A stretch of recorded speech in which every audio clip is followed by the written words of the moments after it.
Hello, everyone. Welcome again to another hot and exciting peaceful solution character education teacher certification course. You can be seated if you're here at the auditorium, and wherever you are joining us online, thank you for joining us. And we're going to be, my name is Mr. Kraus. We're going to be covering the Building Moral Excellence Unit. That's the one we're in now, high school edition of the first unit of the high school program. If you're joining us online, on the top of the Facebook page, there's a drop-down menu. It should have the Building Moral Excellence Teacher's Manual there for you to open up, download, and follow along with us. David was the last teacher, last go-around. Tonight's supposed to be Chris's night. Chris is on assignment, so Chris won't be here this evening or on Wednesday evening. He'll be joined by yours truly. That's the plan anyway. But he'll be coming back in the following round. So we're going to be picking up again where David left off in the last class. He got up to the point of, I believe he went through environment, and he got up to the building blocks of character on page 19. And as usual, we are going to do a review of what David did and kind of catch everybody else up to speed that might be joining us for the first time. We just started the character, or the character unit called the Building Moral Excellence Unit of the high school program. In chapter 1, Character, My Foundation. And let's go ahead first of all and let's read the step that we're supposed to be on. We're in the procedure here. Lesson Plan 1, page J. And what we're on is number 2, where it says, tell students that in today's lesson we're going to focus on how character and personality are developed and the fundamental differences between the two.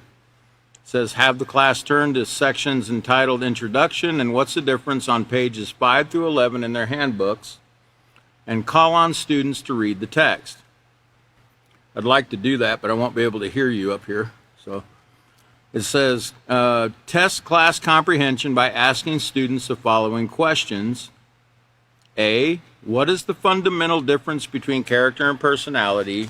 And we won't do that yet because we haven't even gone through the information yet, so you wouldn't know, right? Okay, so let's go ahead and flip over to, and for people that are joining us online, if you can put up the first visual, that might help, because we're going to just review quickly what the difference between character and personality is found on page 6. And we have both words underlined. First, the word character is the combination of morals and beliefs that dictate how we treat others, our environment, and ourselves. It's the basis on which our every thought, action, and decision is derived, and it is the means by which we distinguish between right and wrong.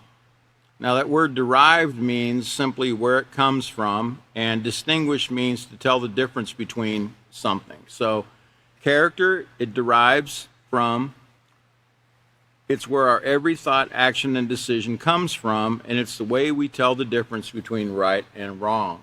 Now, remember, you don't know the difference between right and wrong until you're taught. You have to be educated. And even, before you learn the peaceful solution, you still really don't know the difference between right and wrong in many cases, because a lot of things that are considered right or moral out in the mainstream, you might say, does not fit the definition of right or moral according to the peaceful solution. And I've given many examples myself, Chris, Catan, David, and one of the ones I like to use that most people can associate with in a school, in a high school setting, is, we tend to look up to, in school, in public school, we tend to look up to individuals like, for instance, and you can take the slide down for just a minute, George Washington. Let's use him as an example. He's the father of the country. He's considered to be like the top patriot. But we also look to others like, let's see, they look to Davy Crockett and some of the other heroes that have won these wars. And I'm talking about if you're a Texan, you should know who Davy Crockett is. You should know about the Alamo, because they teach in public school about war and war heroes and, how these men fought battles, valiantly fought battles and won wars. And they promote that as something that's positive, okay? But as we know in the peaceful solution, if something's moral, okay, remember we're talking about the difference between character and personality, and it says character is the combination of morals. Well, if you recall, morals are rules. Morals, if it's moral, it doesn't bring any harm to anybody, okay? It doesn't bring harm to yourself, your neighbor, the environment. So we know that war causes harm because people get hurt, maimed, killed, property gets damaged, etc. So when we promote these heroes, like George Washington or Davy Crockett and others, what we're promoting is war, and we're promoting things that are actually immoral, not moral. So it's not people's fault, it's just that people haven't been taught the true difference yet between character, what true character, moral character is, and what deceptive moral character is. I guess I don't have any other term for it. False moral character. Because remember, the values system or the morality has been inverted in this time period where everything's upside down, even amongst thieves, you can talk like you're moral, Well, we're going to split this, we just broke into this house and burglarized this business. We're going to split the money 50-50 because we're honest, we're honest amongst ourselves. Or, if you're a drug dealer, you want to make sure you don't short anybody, you want to make sure that if you sell them an ounce of weed, you make sure that scale is true, right? Right? So you don't want to be found to be a false drug dealer, or what would you call it? Deceptive drug dealer, right? You want to make sure you give them exactly what they buy. That way you can be an honest drug dealer, right? Do you see how it becomes? And if you think I'm joking, it's not even a joke. It's the way it is. It's just the way people think because they actually think that they're practicing positive character when they're doing negative things, right? I think I also showed a clip one time of, was that The Godfather, where Don Corleone, one of the characters, The Godfather, was saying, that him and his friends needed to come up with a peaceful solution to their problem they were having between the two, warring gang factions.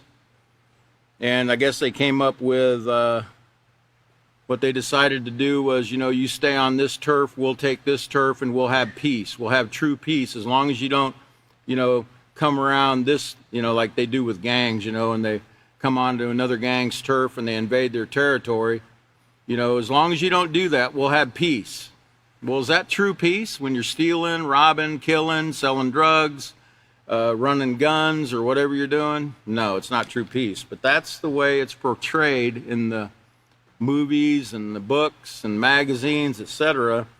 And it's deceiving people into thinking that anybody really knows what true peace is out there. True lasting peace. So back to the slide. I want to keep reading here where it talks about, now I gave you the definition of character. Now I want to read the definition of personality.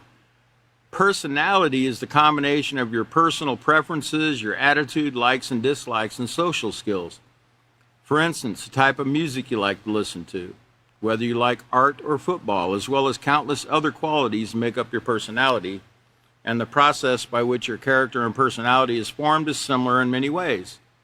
Some of these similarities include traits inherited from your parents, how and where you were raised, and experience that have influenced you.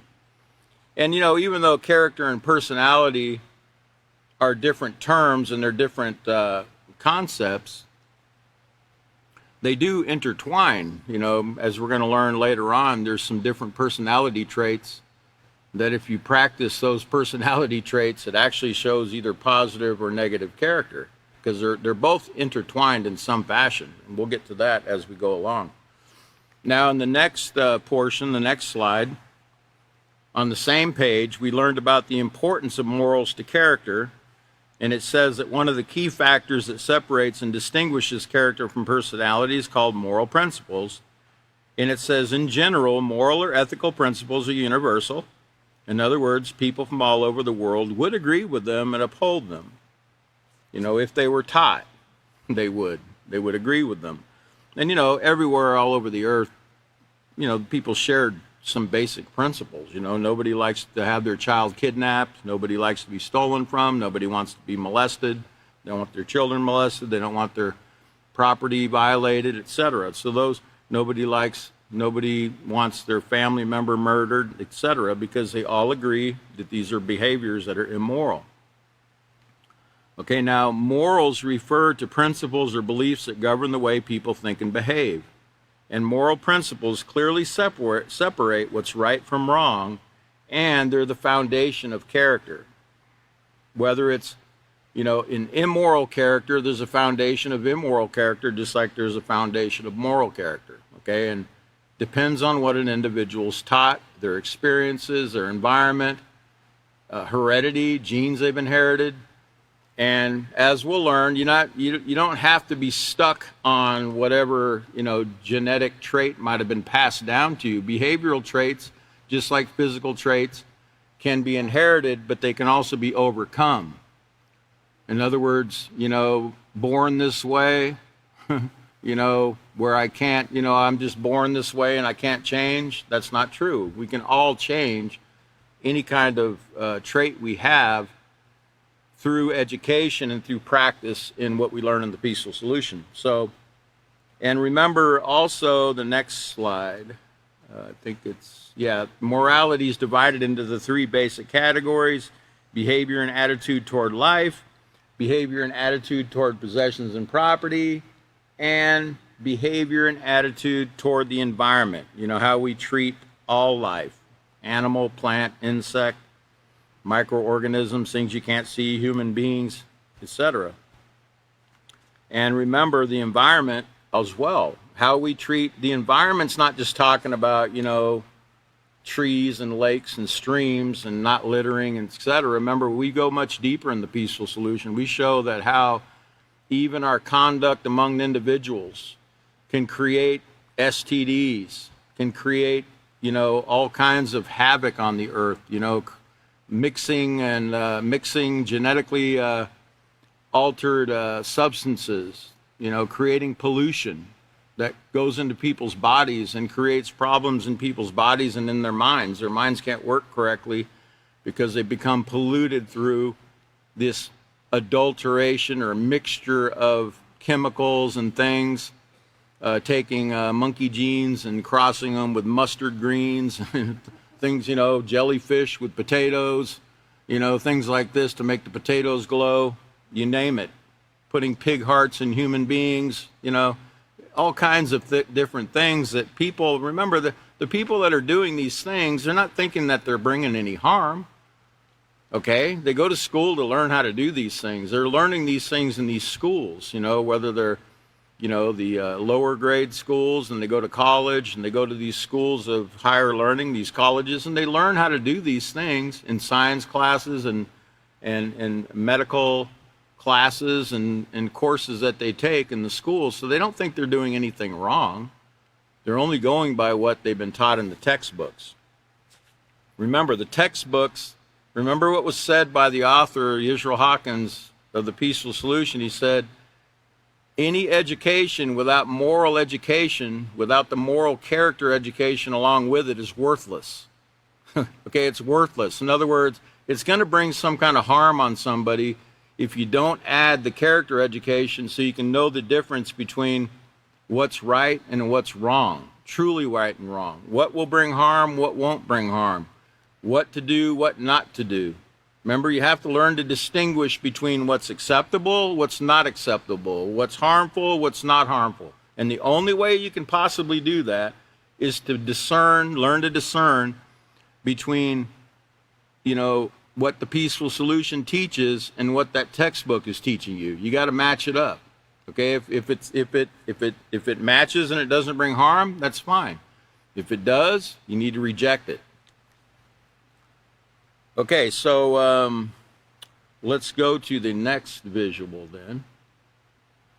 Okay, now remember it said morality is divided into 3 basic categories, and on pages 6 through 11, it defines those 3 categories. Number 1, moral principles in regard to human life means acknowledging and accepting that life is valuable and that all people have the potential to contribute to society. Okay, and it's, it talks about how everyone has the right to live in peace, safety, and security. And that means everyone. Okay, and that's not necessarily written in the Constitution. I think, and even in the U.S. Constitution, now there's amendments to the Constitution that are great. The First Amendment's wonderful. But if you read, I think it's the preamble of the Declaration of Independence. It might be the preamble, or I might be getting something mixed up, but it actually talks about savages, referring to the Indians, the natives of the land. So not all people were considered equal and considered under the Equal Protection Clause, you might say. Some people were considered, even at that time period, to be animals, and didn't fall under that safety and protection that was guaranteed to everyone that they were writing about, I guess, in their document. But in the peaceful solution, everyone has the right to live in peace, safety, and security. There is no savages, They're all human beings. I think even the word barbarian gets a little bit mixed up. Barbarian actually means somebody that's not a native of your language, or doesn't speak the same language, different culture, etc. They used to call them barbarians, right? Now, a barbarian is considered somebody like Conan, right? Running around with shorts, with a spear, and, like long hair, right?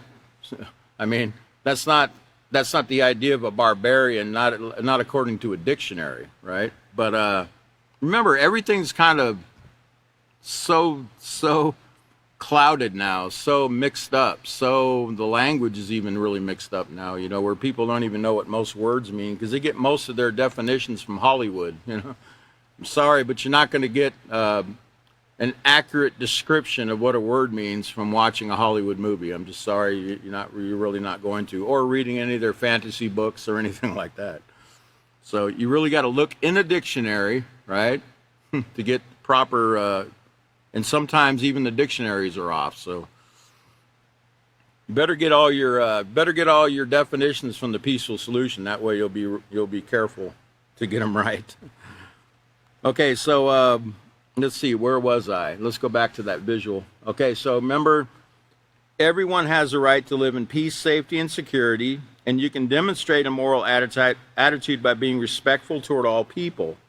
And that means not taking advantage of people, but treating them with care and concern, or the same care and concern that you would like shown to yourself. That's a valuable lesson there. They call it the golden rule, right? I don't know, the golden rule now is whoever has the most gold rules. Is that how it goes now? It used to be, treat others the way you would like to be treated in a situation. So let me clarify what the golden rule is according to the peaceful solution. Okay, and it says an immoral attitude on page 7 is one that devalues, belittles, and hurts others emotionally and physically, like teasing, bullying, name-calling, and prejudice. Causes other people to feel less than human. And then cruelty toward those who are weaker in the second paragraph. Remember the elderly abuse or child abuse, people that are weaker. Or, even animals and insects and things that can't defend themselves, you're bigger than them. Like, go to the next, I think I had a picture. No, go back for a second. Go back to that last picture right there. You see that guy getting ready to step on that bug? Well, why is he going to step on that bug? Well, because he can, right? What if that bug was 20 feet tall, you know, and had a teeth the size of a great white shark, you know? Would that guy be thinking about stepping on him then? Probably not. So, you know, the author of the Peaceful Solution said a long time ago, he wouldn't go out of his way to make friends with somebody that, or associate with somebody that would do something like that. Go out of their way to step on some creature just to kill it, just because he can, you know. So we have to realize that everything has life, everything's valuable. The insects, they all have a job, etc. Now, if something's threatening you and it's going to hurt you, possibly could hurt you or somebody in your family or something, that's one thing. But, you know, just to be doing it because you can, because you're bigger than it, that's not a moral attitude. Okay, so go back to the next visual. Okay, there. So also we learned about number 2, the second, remember morality is divided into 3 categories. The second category is behaving morally regarding the possessions, property of others. It means to recognize that everyone owns things and that there's inherent rights of ownership. Simply put, this means you have authority to make decisions concerning your belongings. You know, that's a great thing, too, about the United States of America. You know, you do have property rights, okay? You do have the right to own private property. That's not given everywhere, you know? It is a special right that we have here in America. Some countries don't have those rights, okay? And now, I know we're losing a lot of those, seem to be losing a lot of those rights, but we still have, for the most part, they're intact. Now, sometimes people will come and steal your property or take your property by force. I mean, even sometimes the government can be overreaching in some areas. I'm talking about like what the IRS and some other agencies sometimes will come in and grab things from individuals. But that's why you also have to be careful to be paying your taxes and not violating tax laws. Give them any reason to come around, snooping around, getting into your things, right? So you got to make sure you're following the rules. You ever read the tax code? Make sure you read it this year. No, nobody's ever read it. Even the people that enforce the tax code, they've never read it. You can't read it, man. It's taller than the ceiling right here. Okay? None of them even understand it, they've said. I know, I've read a lot of the tax people say, I've never read it and I don't even understand it myself. I just enforce it. Whatever I do know about, I enforce it. But you know, the author of the Peaceful Solutions taught us, you know, pay your taxes, you know, do follow the laws of the land, you know, don't put yourself in some kind of position where people can come and start getting into your property or start, you know, confiscating your property. But there are times that people abuse power, okay? Even authority abuses power at times, okay? So be aware of those things. We learned that in, actually we'll be learning about that again here in this book, but we also learned about it before. I think it was in the respect unit, where some authority figures sometimes, it might have been the self-control. No, it was self-control. Where some authority figures sometimes will abuse power, okay? They abuse the authority that they have, and they violate people's property, they violate people's bodies, etc. So remember, we're living in a world where we don't have the moral character being taught like you're being taught right now. But that's going to change one day. Okay, so let's go to the next visual. No, go back to that one. I think it still had one more left. Yeah, 3. The third principle says, well, wait a minute. Let's go to page 8. Turn to page 8 in your handbook. Let's continue about this regarding morality and respect of ownership. David talked a lot about it. He showed, if you can put the visual back up, I think I have the book there, the ownership book you see to the right there. That right there, that ownership book is the first book in the first grade program. There's 5 books in the first grade program: ownership, respect, the importance of asking, self-control, and do not steal. But that ownership is the foundation of the whole program, because ownership entails, I know if you tell most people, if you ask them what ownership means, they'll say, yeah, I take ownership over things that I do. They don't understand you're talking about property, right?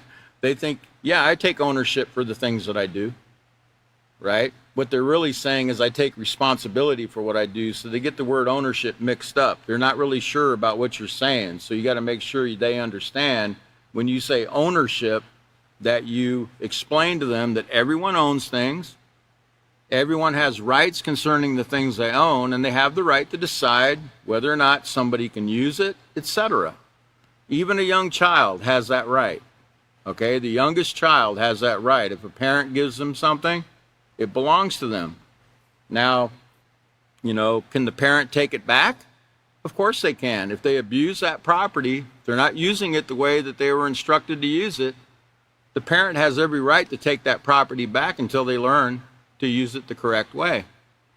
Okay, so they don't have full rights yet of that ownership. If they're very, very young, their parents can still take it from them until they learn to use it right if they're abusing it. So don't be thinking, children, well, I have the right to have this. You can't take it from me, mom or dad, because you gave it to me, right? Remember, respect. Remember, you need to show that honor to your parents.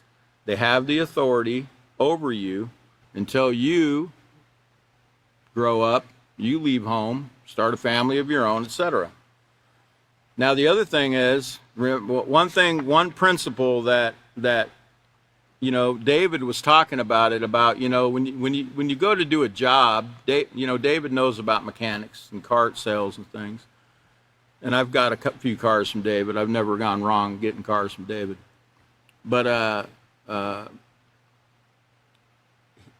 mechanic doesn't use every tool for every job. They use specific tools for a specific job. So when you're going in, like David said, if you're introducing the program to somebody, the last thing you want to do is come in there with all the books and throw them on their desk, and they're like, what's this? There's all this stuff, It doesn't work that way. You just take a basic concept of the peaceful solution. And one of the best ones that I've found to use comes right out of the ownership. We used to tell, and look on page 8 here, it says in the middle, it says, at the top it says, you can behave morally in respect to ownership by asking permission before touching or using someone's belongings. This shows respect to that person and his right of ownership, or her right. But asking alone is not enough. You also have to accept if the answer is no. Okay? And one of the things we like to illustrate to a teacher or anybody that we're presenting this to, because this is something that occurs in public schools quite frequently, where a child brings a toy or some other thing to school. It might even be a pencil or a pen or something. And a child asks the other child, hey, can I play with that toy? And the child that owns the toy says, no, I'm playing with my toy. And the child that wants to play with it starts crying and whining because the answer was no, right? So then the teacher comes along, right? Because then they see the child that's not getting his way is crying. So she's like, well, what's wrong, little boy? What's wrong, John? And Johnny's like, Joe won't let me play with his truck. Right? And the teacher gets all upset and takes John's truck and gives it to Joe and says, you need to learn to share. Right? So, isn't somebody now deprived of something? Just like the one was deprived of not being able to use, so now you deprive the one that owns it and give it to the one that don't own it? Well, so we used to tell them, now think about this for a minute. So you go home tonight, the teacher that does that, right? You go home tonight, you park your car on the driveway, and the next morning you come out to go to work and it's gone. Frantically, you call the police, you call 911 and you report your car stolen, and the dispatcher says, now, ma'am, you have to learn to share. right?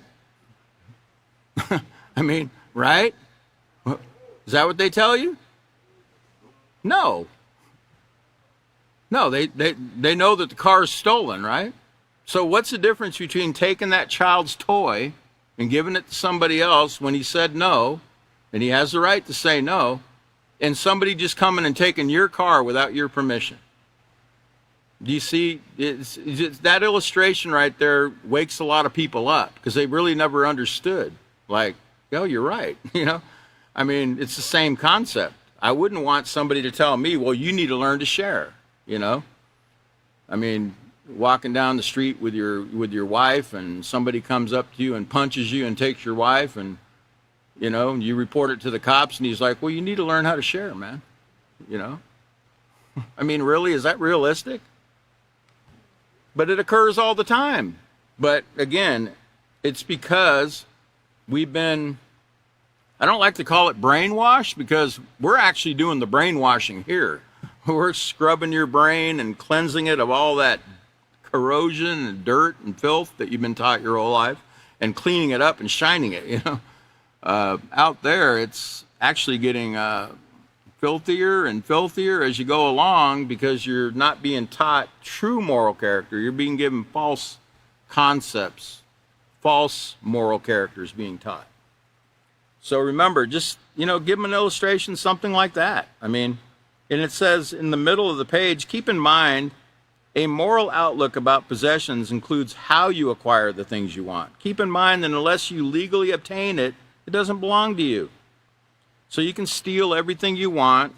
You can obtain it fraudulently, you know, using fraudulent credit cards or whatever you do. But it's never going to belong to you because you didn't get it legally. You didn't obtain it legally. And there's legal ways to obtain the things you want. David talked about doing chores, earning money by doing chores like raking leaves, mowing lawns. Other legal ways are through an inheritance or as a gift. It says a moral person recognizes rights of ownership are also extended toward things that are lost. Remember, David talked about the finders, keepers, losers, weepers. We used to do that all the time to each other, you know, when we were young.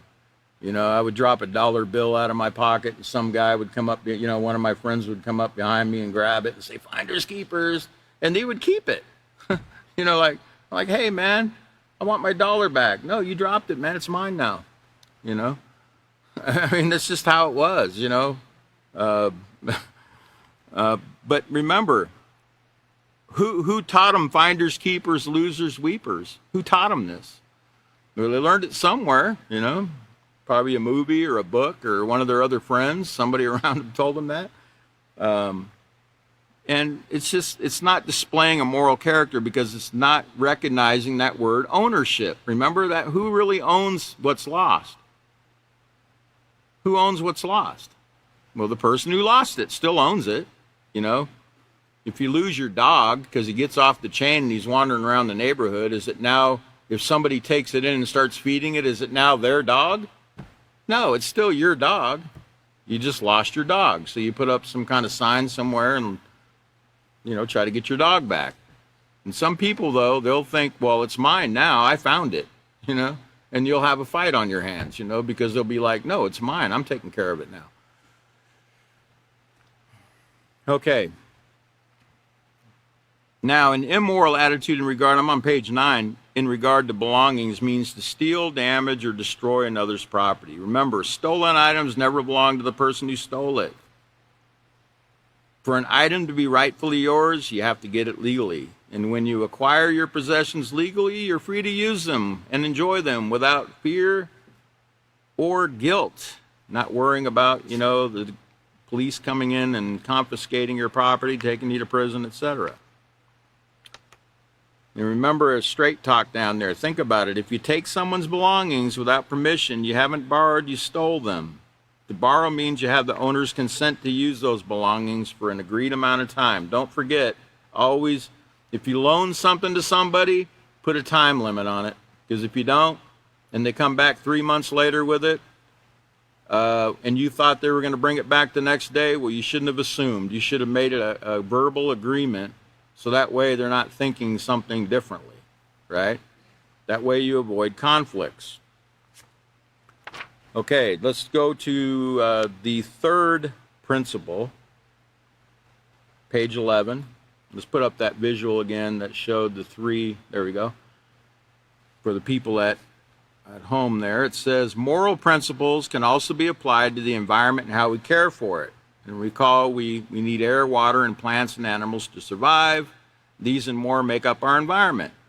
And when we do our part to care for the earth by not polluting it or using harsh man-made chemicals that contaminate our water supply and atmosphere, we're demonstrating respect and consideration for all life, human, animal, and plant. And when we do this, we're actually showing care and concern for the future generations that are coming after us. We can't have the attitude of, well, you know, in 20 years, I mean, I'm 62 now, in 20 years, I might not be here, you know? I mean, but I can't have the attitude, well, you know, shoot, I'm at the waning years of my existence here on earth, so, you know, I go ahead and just do whatever I want now because, you know, after all, if I dump that toxic barrel of waste in the ocean, I won't be here in 20 years to have to eat the fish that come from it, that get infected with it. So how is it going to hurt me? I mean, that's how some people think. But we can't think that way. We've always got to be thinking, considering others, considering how our actions can affect ourselves and our environment and other people. That's true moral character when we do that. And it also tells us here on page 11, we can also display a moral attitude toward animals by treating them humanely and not condoning any form of animal cruelty.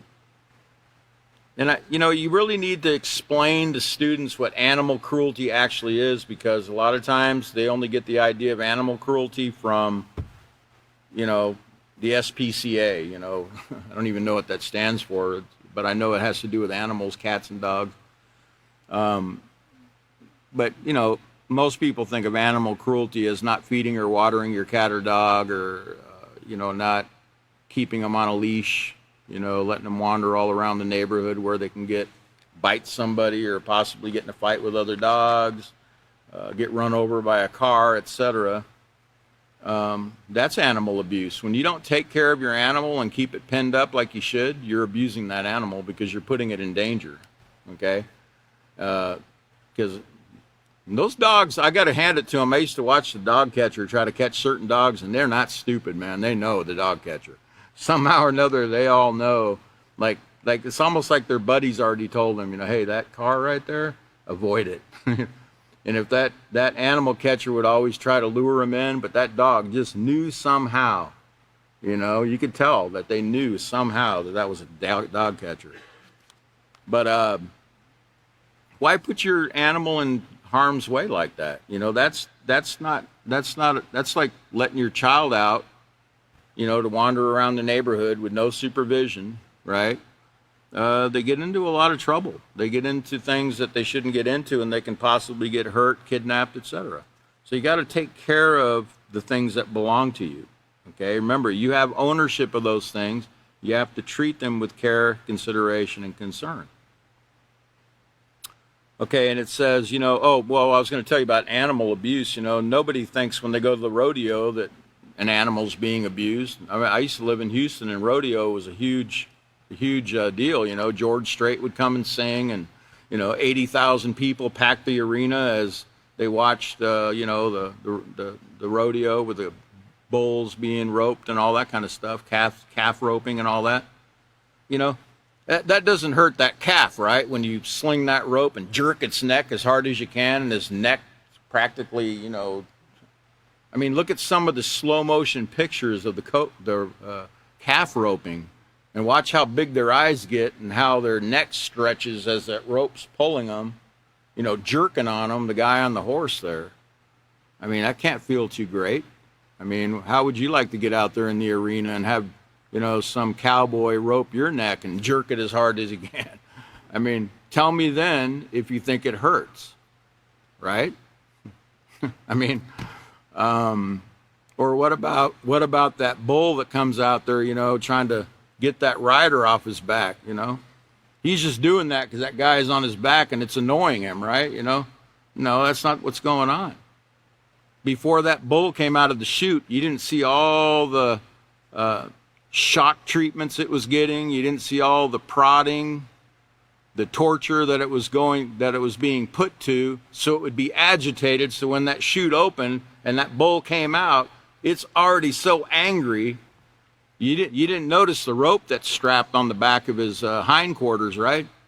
That's that they pull up on a certain area of the bull that makes that bull extremely in extreme pain and agitation, right? You don't see that part. They don't show you all that. They just show that bull coming out there, you just watching that guy. Can he ride it for 8 seconds, And then you see the clown come up after, the guy gets off the bull. The clown has to come up and sneak up behind the bull and loosen that rope, and then all of a sudden that bull calms down. Well, because it's not in pain anymore, see? But that's all animal cruelty. It's cruel. It's causing pain and suffering to an animal for entertainment, okay? So whether it's cockfighting or whatever you're doing, it's animal cruelty. They weren't made for us to be entertained in that fashion. So whether it's matadors or whatever they are, that's a big thing in Spain. The bull runs and all those kind of things. Those are all forms of animal cruelty. Okay, but people tend to look at it like, well, it's just having fun. We're all being entertained, and it's cultural. They say, it's a cultural thing. Well, okay, well, it's cultural immorality is what it is, because it's bringing pain and suffering to other creatures.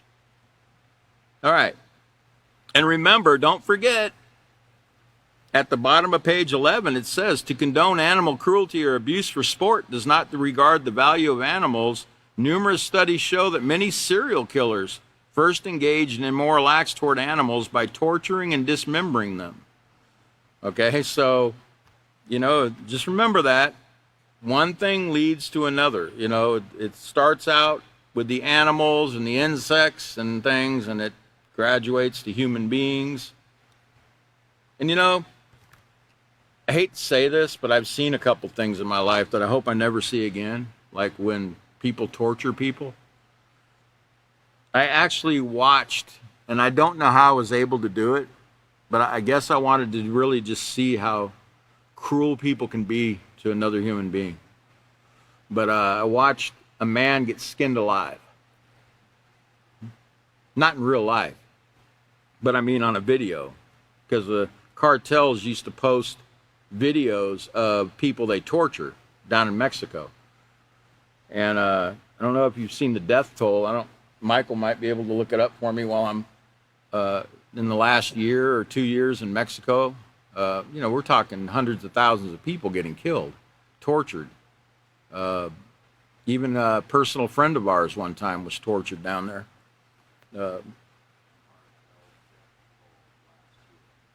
Yeah, Michael will get that for me, but it's tons of people. But anyway, this man was skinned alive while he was laying on a table. I mean, it's horrific what people can do. But can you imagine being able to do that to another human being and not have any kind of care or concern about what that person's feeling? I mean, to me, it's just, I don't know. But this is what we're up against in the world. There's people that are that numb, or that their conscience is just totally seared. They don't have any care or concern about another person's suffering. But it started with what? Started with what I just read you. It could start with animal cruelty, etc. How many people in the last 2 years? Can you read it? 43,000. How many? 43,000. 43,000? Wow. That's almost as many as the Vietnam War. I think Vietnam War was 59,000. So in the last year or so, almost as many as the Vietnam War in Mexico alone. I'm thankful that we have Chris and Catan and others that are spreading the peaceful solution throughout Mexico right now. They're getting that message of peace out because, believe it or not, the people in Mexico are great people. They're wonderful people. Okay, but they're being held hostage by the things that are taking place with the governments and with the drug lords and everything else. And you don't think those people want relief from the suffering they're going through? You don't think that they want peace in their lives where they don't have to worry about paying for protection? They don't have to worry about somebody coming and just shooting up the bar, or not the bar, but the restaurant or wherever they're at? Don't you think that they too would like to see peace in their lives? There's nobody in this world that's experiencing true peace. The closest you're going to come to true peace right now is there's a little community here in Texas that a lot of people practice a peaceful solution in. In fact, I don't even worry if I leave my keys in the vehicle. I don't do it because I don't like to tempt people that might still be overcoming certain things in the peaceful solution. But I know that if I drop my wallet, I know if I go to the lost and found, I'm gonna find it. Okay, I just know it because people are that honest. But I can't say that about every place that I go. But I know amongst the friends here, I don't have to worry about those kind of things. That's a great feeling too, and I'm sure everyone in the world would love to have that feeling right now, but they don't. People are being oppressed, they're being violated, they're being tortured, they hear bombs dropping day and night. You know, we don't even really understand how well we have it right now. Some people don't even have electricity. It's 104 degrees right now here where we're at, but we have a fan. You know, we have an electric fan. There's some places that don't even have electricity, don't even have running water. Okay, so we've got it made. We just don't realize. So life is precious. Handle it with morality. So let's go to the next visual. Now, in addition to the morals that we talked about on page 12, there's now that we know the difference between character and personality, it says let's explore some of the factors that shape personality. Remember, David talked about heredity. Heredity, remember your parents' genes that started forming your physical traits. And we learned that both positive and negative behavioral traits in the second paragraph can be inherited, like humor and aggression. Humor would be what? Personality or character? Humor. Personality? Correct. And aggression would be what? Character, okay. But unlike physical traits that are fixed and can't be changed, like David talked about, you can put contacts in that are colored, but you can't change your eye color. Okay, you can't do it. But you can mask it, or you can alter it in some fashion, but you can't really change it. But you can change your behavior. You can change your behavior at any time. Okay. And that's the great thing about the peaceful solution. You can stop doing what you're doing at any time and go another direction. Each person, as they mature, becomes capable of making decisions that can alter their character. It's just decision making. Because, one day you can be a thief, and an hour later, you could steal something, and an hour later you could decide, you know what, I'm never going to steal again. And from that time forward, you can never and you never steal again. It's just a decision. It's all it is. It's a decision. It's a judgment you make. Okay, I'm going to stop doing this. Why? Well, because I see a lot of times we have to suffer things before. That's not the best way to learn, but sometimes experience is the way we learn. Okay, it's not the best teacher, but sometimes it's the teacher. Sometimes we have to go through the pain and suffering ourselves, or we have to get stolen from ourselves or something to realize how harmful and painful it is to other people. But something can alter our thinking. And it could be you talking to somebody and just giving them a principle and the peaceful solution. I remember, one of the things that struck me most about peaceful solution when I first learned it, because I was a thief, was that what you're doing is not just affecting you. It's affecting, the person you stole from, your community, your state, your country, and it ripples out to the world. Okay? Believe it or not, there's a ripple effect of everything we do, and I didn't realize that. That was foreign to me. I didn't even think about the next person. My dad used to tell me, "You're only hurting yourself when you do this, William. You're only hurting yourself," because I was sitting in, juvenile detention and I was paying the price. And he would always tell me, "You're only hurting yourself." So I always thought I was only hurting myself. I didn't think about the victims, right? In fact, I did everything I could to make sure I didn't have to pay restitution to those victims when I got out. Even though the judge said, when you get out, you got to pay restitution. Man, I would do everything I could to make sure I didn't have to. I wasn't interested in paying them back. In my mind, I already paid for it. I've been sitting in that jail for 2 years. I'm not paying anybody anything. That's the way I looked at it. But it's not a moral attitude, but that's the attitude that we have when we're not taught true moral values and the peaceful solution. So then also, so the heredity. Remember, inherited behavioral traits like aggression can be altered by choices, environment, and influences that are present. You can become an influence to somebody, a positive influence, and you can actually change their life just by a thought you place in their mind. Okay? It's that simple. And you don't even have to be their friend. It could just be an interaction that you have with somebody at the store. The lady gives you too much, or the man gives you too much change, and you say, "Oh man, you gave me a 10, or you gave me a 10. It's supposed to be a 5. Oh wow, thanks, man. My till could have came out wrong. I really appreciate that." People look up to stuff like that. They really do. When they see that you're honest like that, it makes a huge difference to people. Okay. It really does. And even if it doesn't, even if they don't say anything to you about it, so what? You did the right thing, right? You did the right thing. You made the right decision. You'll be able to sleep that night without having the gnawing thought about, "Oh man, I shouldn't have done that," or those regrets that come from doing the wrong thing. So remember, heredity. We can inherit these things, but we can also alter and change them anytime we want. Okay, in 18, page 18, also the next step, or the next recipe in the ingredients here, is values. Remember the values David talked about. I'm doing a review, but I really feel it's necessary to kind of go over this one more time, just to get this solid down in our mind before we go on to these building blocks of character, which we will in the next class. Okay, now it says values are principles or qualities that you consider to be important or worthwhile. What you value comes from your teachers, or your first and most influential teachers were your parents, of course. Okay, they've been sharing their values from the moment you were born, and even before you were born. Remember, we learned that you can even learn from the womb.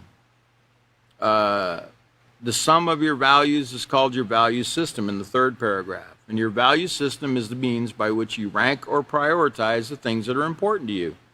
And David went over a whole list of values on page 15. You rank in your values. It talked about clothing, family, jewelry, education, fun, friends, religion, life, sports, individualism, health, career, attractiveness, being accepted and liked by your peers, fairness and honesty, marriage, money, college, positive moral character, and privacy. And it told us to rank our values between 1 and 20. And I'm sure all of you did that. And I would say, of course, life is going to be right up there, life. But, if you want to have life that's positive and abundant, you're going to also want to add to that positive moral character there toward the bottom. Because without that positive moral character, you can have life, but you're going to have a lot of problems if you don't make the right decisions, right? So that's going to be right up there.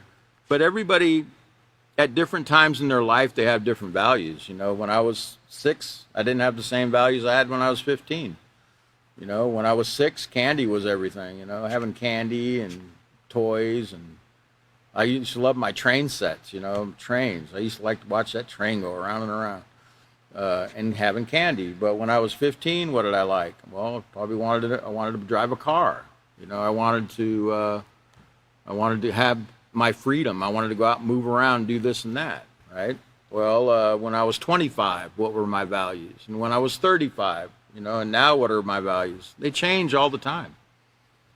But hopefully they're changing for the better. They're not, hopefully you're not valuing things that are adding to your to a negative side. Hopefully it's positive values. But your values change, just like your behavior can change, your values can change as well. And remember, when you have the wrong values, remember that story on page 16 about the girl that snatched a baby here at the Walmart in Abilene, the super Walmart. She wanted a family, which was fine. It's great to want to have children or whatever, but, look, you got to get married first. Then you have to have children of your own, or adopt children, or do it the right way. Remember, you have to obtain the things that you want legally. Okay, legally. If you do that, you don't have to worry. Can you imagine kidnapping someone's child and then no, great, I have my own child now, but what are you going to have the whole time you have that child? You're going to worry. You're going to have guilt, you're going to have worry, you're going to be paranoid, because any second somebody could find out, right, where their child's at. What kind of life is that? Right? And then you're going to have to worry about that child wanting to run away from you, get away from you. So you're always going to have to be guarding it and making sure you don't get away, right? I mean, how stupid is that? Why not just do it the right way, right? You want something like that? That's fine, but obtain it the right way. And then finally, on page 17, let's go to the visual again. The next one was environment. And it says on page 17, in addition to your inherited behavioral traits and your values, environment plays a key role in development of your character. And it talked about culture in the second paragraph as the total of shared attitudes, beliefs, and behavior that distinguish one group of people from another. Remember, they're all human beings, they're just different cultures, okay? Which is great, because I like Italian food, I like Mexican food, I like Caribbean food, I like Trinidad, I like that. What's that stuff from Trinidad? What's that called? Sometimes my mind don't work quick enough. Roti. Oh man, I love stuff like that. So I like, having all these different cultures is great. Customs or traditions are established practices. It talks about customs and traditions that are accepted by a group of people and are passed down from one generation to the next. And then it talks about how culture and customs play a significant role in determining how our life is structured and what we've been taught to value. In some cultures, children are raised in an environment where respect, obedience, and a strong work ethic are practiced, and in other cultures, women are taught to value dressing modestly. Okay? Remember, culture, environment. Environment's not just culture, but it's your neighborhood. It's your your home. That's an environment. The community where you live, it says at the bottom of page 17. Those factors can affect your moral development. If you live in a neighborhood where there's a lot of crime, well, you're probably going to carry a gun or a knife. I mean, that's how some people feel they have to protect themselves. And then in other areas of town, they're not worried about that. It just depends on the environment, what's going on. As important as culture and customs and community are in the formation and development of your character, one of the most important influences in your environment comes from your parents. And it talks about parents having the most important job on the planet because they're responsible for raising a child from a state of total dependency to a child that will show respect for all life. And it shows how parents, if they provide a safe environment for their children, they have an opportunity to develop that positive moral character in themselves.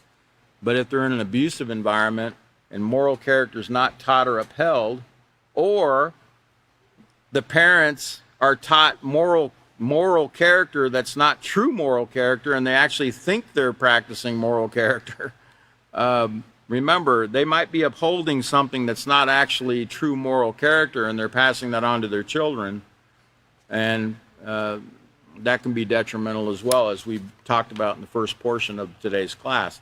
So I'm out of time, and that was a pretty long review, but at least we're set up now for page 19 where we can go into the building blocks of character, and we'll go also into the positive character traits. We'll start learning about those in the next session. So I hope you'll join us.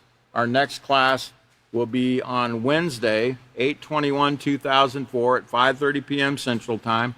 Thank you for joining us. I know it was hot, but you guys are really doing a great job. Keep coming. Thank you.